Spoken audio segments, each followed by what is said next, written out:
You guys ever heard of imposter syndrome? Mm-hmm. Oh, yeah. It's a relatively new concept, historically speaking. It was only coined back in 1978 by a couple of psychologists.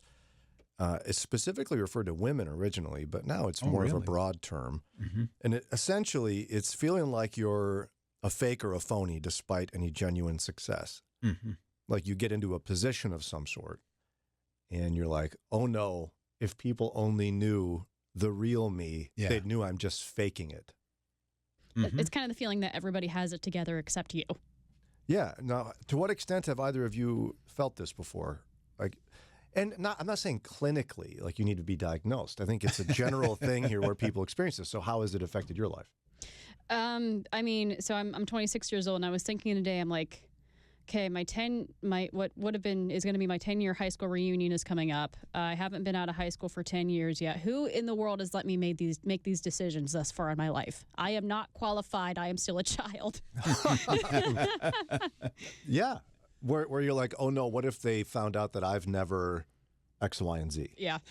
I think some things you did here were the first time you'd done those technically. Yes. I keep telling people I'm just making things up as I go. Like I'm helping some other people within our network with some technical aspects, with things they're working on. And they're like, wow, you're such an expert. I'm like, no, I am still figuring this out. I'm flying by the seat of my pants. Well, and I think we all feel that to some extent. Oh, yeah. But if you look outside of yourself to people around you, they see something entirely different. Right. Probably. Like in you, we saw someone who's decisive, who's strong and has experience with related things. Mm-hmm. So why wouldn't you be able to figure this out? I don't know. And why wouldn't you be great at it? You know what I mean? Mm-hmm. Where you're like, oh no, if these people only knew, I've never done this. Oh, what's going to happen? No, I'm just glad you did it. I know you're better at it than I would have been. Mm-hmm. Ron, to what extent have you experienced imposter syndrome? Oh, quite frequently. Really? Yeah. Even on this show where What? I'm like, I'll make a mistake and I'm like, oh, that's it. That's going to be the straw that broke the camel's back. I'm out. Josh is going to walk in here and say, that's one too many times you've left that pot down or pushed the wrong button. You got to go. Yeah. But I know he wouldn't. But, it's that inner dialogue. Yeah, and we all have it. I remember the first day as a teacher, the first day, first class, I'll never forget that. I probably spent 15 minutes taking attendance, delaying the beginning. Like, I've trained for this. I can't believe they've asked me to do it. Mm-hmm. How could I possibly be in charge of this room full of juniors in high school? How do I even start this? And you would have been, what, like 23? So, like, yes. You're 5 years older than them and you're in charge. I'm sure that's terrifying. Yeah. I was like, I can't believe they're letting me do this. Wait till they find out I don't know what I'm talking about. And then I taught psychology one time. Ooh. Oh, goodness. I was literally one section of one chapter ahead of the students. Mm-hmm. And they'd be like, we need time for you to work on this assignment today, so we're going to do some work time, which really meant Brian's overwhelmed as a first-year teacher and doesn't know the material. So he's going to learn it today while you work. And, of course, being on the radio, I don't know how many times. Oh, Like, yeah. if these people only knew. You open up the mic and, like, if you heard the conversations we have, like, 20 seconds before we go on, sometimes it's like, so what are we talking about? Yeah. Yeah. And even to feign expertise in something or to do as much research as you can and talk about with as much confidence as you can, but knowing how little you really do know. Right. When you bring in like a Mark Caleb Smith, who is a real smarty pants in his field, or Steve Gersovich, again, another smarty pants, and all these people with smart pants. But, and where do I get those pants? Yeah. But Fresh out. They know their topic inside and out, and you're trying to ask questions that don't sound like, why is the sky blue? Now, Psychology Today had some ideas on how to combat imposter syndrome. But before we get to that, something I thought was pretty interesting is not only in 1978 was this, when it was first discovered, so to speak, the idea of imposter syndrome, were women the primary people that were affected by it. But still today, psychologists say mainly women, especially successful and talented women, That's fascinating. experience imposter syndrome.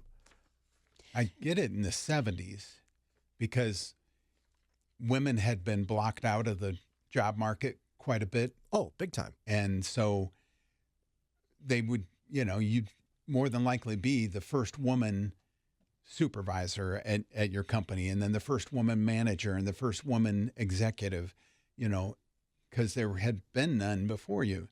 And so you would feel that, how do I know what to do? How do I behave as a woman and yet an executive? And, it was all different because the guys had their guys club and you didn't fit in like that. And yet here we are all these decades later. Now we have more women in STEM. Oh, a lot. We have more women being college graduates. I mean, it's just the tide is turning. So why do you think this is, Daria? Can you explain this? So a big theme for Renew was comparison. Women tend to look to other women for what success looks like and what they should have. And I'm wondering if that's what's going on. I don't think men do this quite as much. I think women just seek external validation a little bit more. And I think we're looking to other people for what we should have and what our worth is. And I'm even wondering, to what extent is just this willingness to admit that you're suffering from imposter syndrome? I mean, how many guys are like, oh, no, I got this figured out, when he really doesn't? Maybe? Eh? I think there is some truth to that, where we just carry on. We're going to fake it till we make it, whatever. Yeah, well, and then in this case, they gave an anecdote in Psychology Today about how to combat this, and I actually see some parallels in Scripture to this. So there's an anecdote shared about a woman named Carol. She was in her medical residency, and she had persistent feelings of anxiety and depression as she was going about her residency.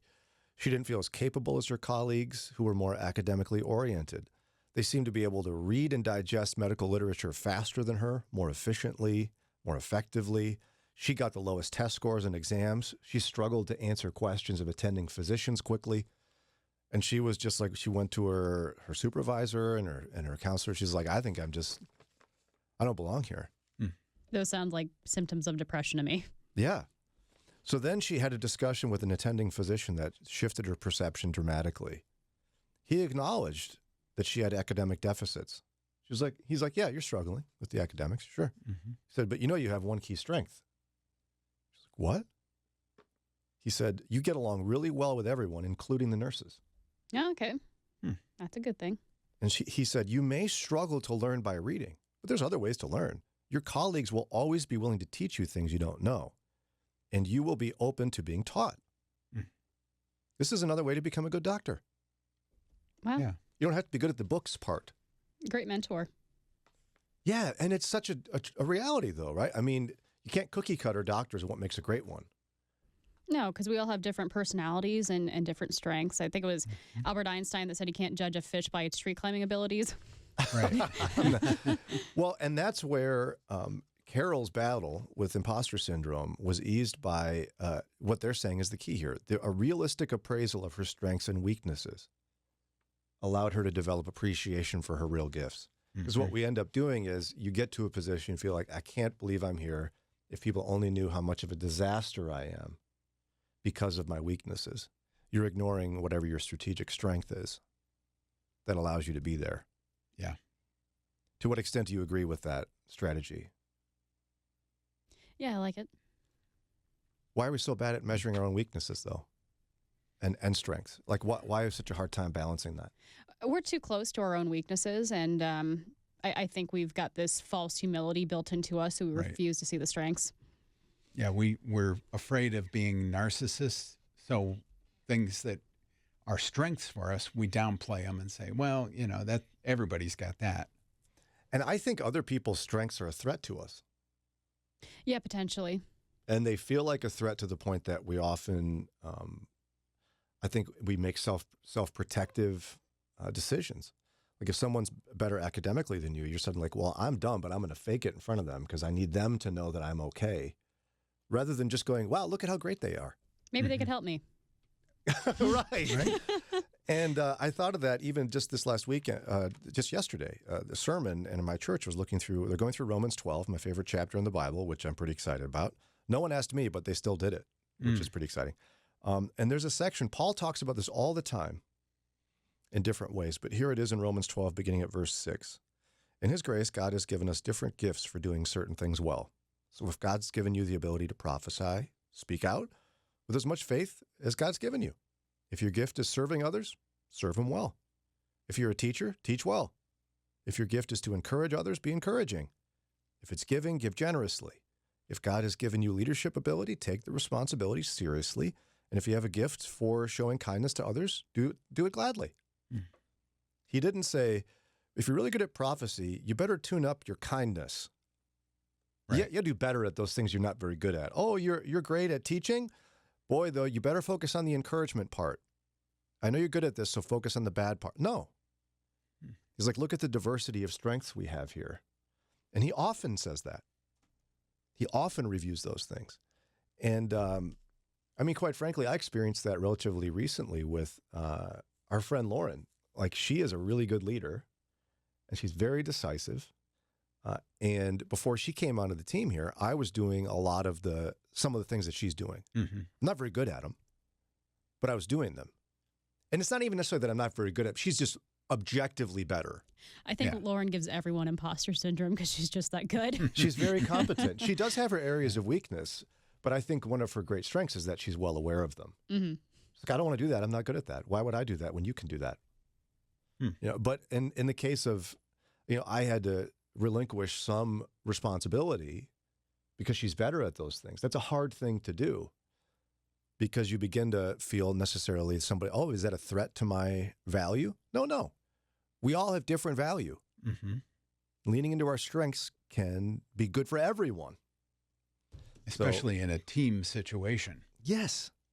So again, the key, and I think they're right, and I think it's shocking that psychology discovers what God invented, that a realistic appraisal of your strengths and weaknesses can help you develop appreciation for your own gifts and get rid of imposter syndrome. Something to think about. Hey there, thanks for joining us. Like you, we're looking for a different kind of conversation. Don't forget to like, subscribe, and ring the notification bell so you never miss a video.